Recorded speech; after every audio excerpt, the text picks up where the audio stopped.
ప్రేమించు కాపరి ఉషా కిరణాలు ఉదయకాలపు వాక్య ధ్యానంకు మిమ్మల్ని ఆహ్వానిస్తున్నా. ప్రార్థన. మమ్మల్ని మిక్కిలిగా ప్రేమిస్తున్న పరలోకపు తండ్రి, ఉదయకాల సమయానికై నీకు వందనాలు చెల్లించుకుంటున్నాం. దేవా, నీ కృప చేత మరి యొక్క దినమును అనుగ్రహించిన విధానాన్ని బట్టి వందనాలు చెల్లిస్తూ ఈ ఉదయకాలమున నీ వాక్యము చేత మాతోనూ మాట్లాడమని, నీ వాక్యమును నాయన మాకు అనుగ్రహించి మమ్మల్ని పోషిస్తున్న విధానాన్ని బట్టి నీకు స్తోత్రం చెల్లించుతూ ఈ ఉదయకాలం నా కార్యక్రమం వీక్షిస్తున్న ప్రతి ఒక్కరిని నీ హస్తములకు అప్పగిస్తూ నీ ఆశీర్వాదముతో నడిపించమని యేసు పరిశుద్ధ నామమున అడిగి వేడుకుంటాను పరమ తండ్రి, ఆమేన్. ఈ ఉదయకాలపు వాక్య భాగము కీర్తనల గ్రంథము 90వ కీర్తన మొదటి 2 వచనాలను చదువుకుందాం. ప్రభువా, తరతరముల నుండి మాకు నివాస స్థలము నీవే. పర్వతములు పుట్టకమునుపు, భూమిని లోకమును నీవు పుట్టింపకమునుపు, యుగ యుగములు నీవే దేవుడవు. నీవు మనుషులను మంటికి మార్చుచున్నావు, నరులారా తిరిగి రండని నీవు సెలవిచ్చుచున్నావు. భక్తుడైన మోషే రాసిన కీర్తనలో మొదటి 2 మాటలను మనం చదువుకున్నాం, లేదా 2 వాక్యములను చదువుకున్నాం. యెహోవా, తరతరములకు నీవే మాకు నివాస స్థానము అని చెప్పటం చూడగలం.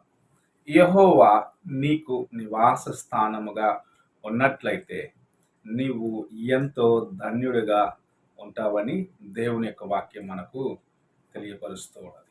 ఆయన రెక్కల చాటున నీడలో మనము విశ్రమించేవారిగా, అనగా విశ్రాంతి తీసుకునేవారిగా ఉండాలని ప్రభు ఆశిస్తున్నాడు. ఆయన మనల్ని ఓదార్చేవాడు, మనల్ని నడిపించేవాడు, శోధనను తప్పించేవాడు, శ్రమలోనే మనల్ని భద్రముగా అద్దరికి చేర్చేవాడని మనము ఎరిగి ఉన్నాం. భక్తుడైన మోషే తన జీవితంలో అనుభవించిన కార్యములను చెప్పటం మనం చూస్తూ ఉన్నాము. ఐగుప్తు దేశములో నుండి ఇశ్రాయేలీలను బయటకు తీసుకొని రావటానికి, అనగా బానిసత్వంలో నుంచి విడిపించేదానికి యెహోవా చేసిన కార్యములు, ఆయన తోడుగా ఉండి ఎలాగూ ఇశ్రాయేలీలను బయటకు నడిపించినాడని తన అనుభవంలో ఎరిగిన మోషే చెప్పుచున్న మాటలు. నీ జీవితంలో ప్రభువు నిన్ను ఎలాగూ నడిపిస్తున్నాడు అని నీవు ఎరిగి ఆయనకు సమీపముగా రావటానికి, అనగా ఆయన నీడలో ఉండటానికి నీవు ప్రయత్నించవలసిన వ్యక్తిగా ఉన్నావని దేవుని యొక్క వాక్యము మనకు నేర్పిస్తుంది. ఎందుకంటే ఆయన మనకు నివాస స్థానముగా ఉన్నాడు, నీవు నివసించే స్థలముగా ఉన్నాడు, లేదా నిన్ను భద్రముగా కాపాడే స్థలముగా ఉన్నాడు అని నీవు గ్రహించుకోవాలి. భూమి పునాది వేయబడక ముందు, భూమి సృజించబడక ముందు, పర్వతములు ఇంకా లేకముందే ఆయన నిన్ను చూసిన వాడిగా ఉన్నాడు.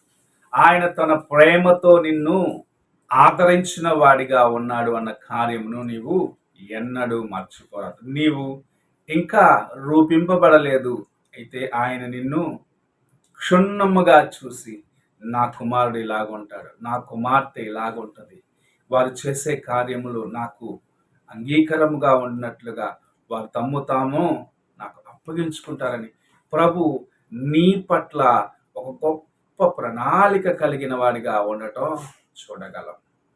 ఈ ఉదయకాల సమయమున ఆయన సమస్తము నీ కోసము చేసినాడు, నా కోసము చేసినాడని మనం గ్రహించినట్లయితే, ఆయన మనకు నివాస స్థానముగా ఉన్నాడని మనము విశ్వసించిన ఎడల మనం ఎలాంటి పోరాటం గుండా వెళ్ళినను మనం ఎంత మాత్రము కలవరము చెందము.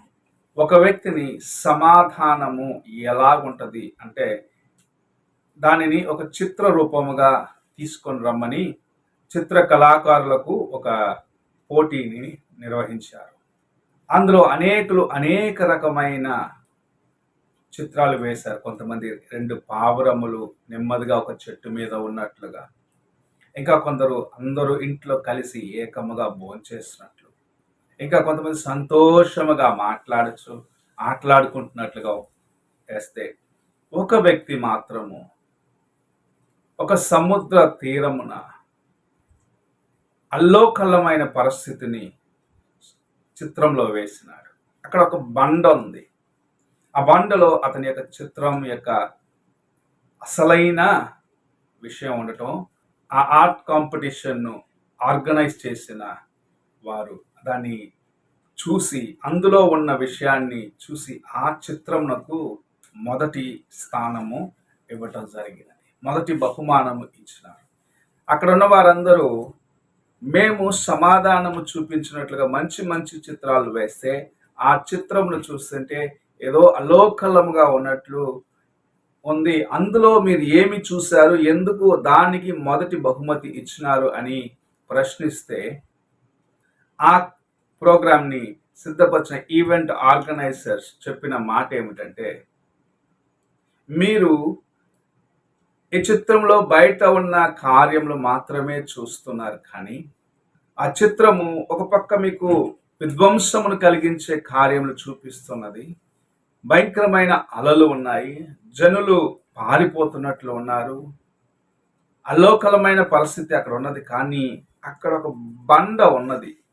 ఆ బండ మధ్యలో ఒక పిచ్చుకను మీరు జాగ్రత్తగా చూసినట్లయితే చూడగలరు.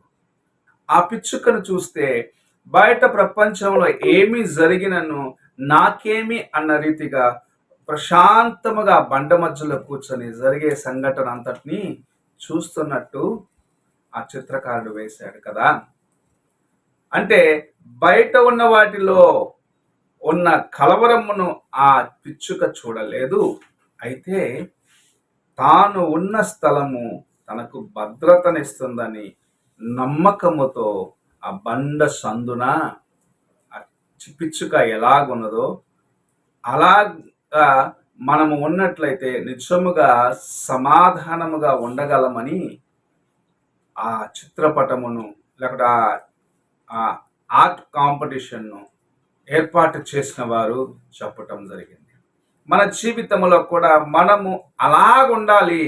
నీ చుట్టుపక్కల ఎలాంటి పరిస్థితి ఉన్నను సరే, నీవు యేసు ప్రభు యొక్క చెరను జొచ్చి, ఆయన నాకు నివాస స్థలముగా ఉన్నాడు, ఆయన నాకు సమస్తముగా ఉన్నాడు, ఆయన నన్ను ఆదరిస్తాడు, ఆయన నన్ను నడిపిస్తున్నాడని ఆయన యందు దృఢమైన నమ్మకము కలిగి నీ చుట్టూన్న శోధనల వైపు చూడకుండా ముందుకు వెళ్ళాలని ప్రభు ఈ ఉదయకాల సమయమున నీతోనూ నాతోనూ మాట్లాడుచూ ఉన్నాడు. నిజముగా ఎంత గొప్ప ఆశీర్వాదం అది. నీ చుట్టూన్న పరిస్థితులను చూడవద్దు అంటున్నాడు ప్రభు.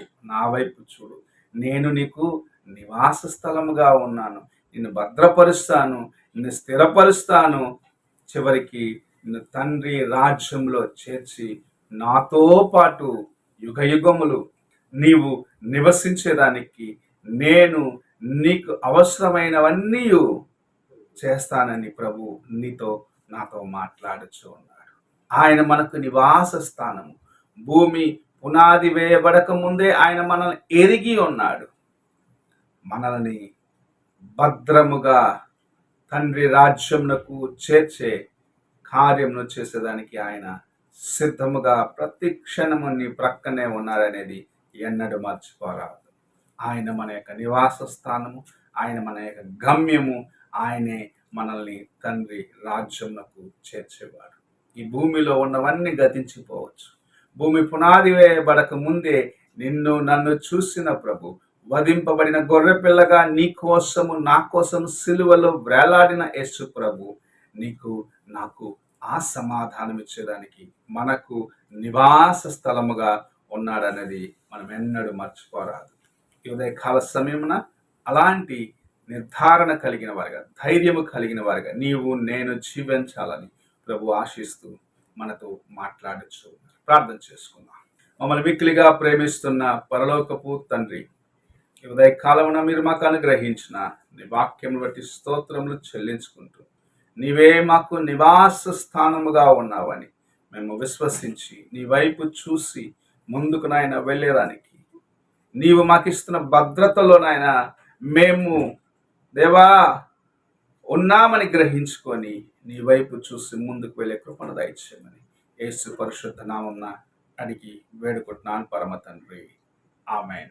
తండ్రి అయిన దేవుని ప్రేమ, కుమారుడైన క్రీస్తు కృప, ఆదరణకర్త అయిన పరిశుద్ధాత్మ యొక్క సహవాసము ఇప్పుడును ఎల్లప్పుడూ తోడయుండి సదాకాలము నడిపించును గాక. ఆమేన్.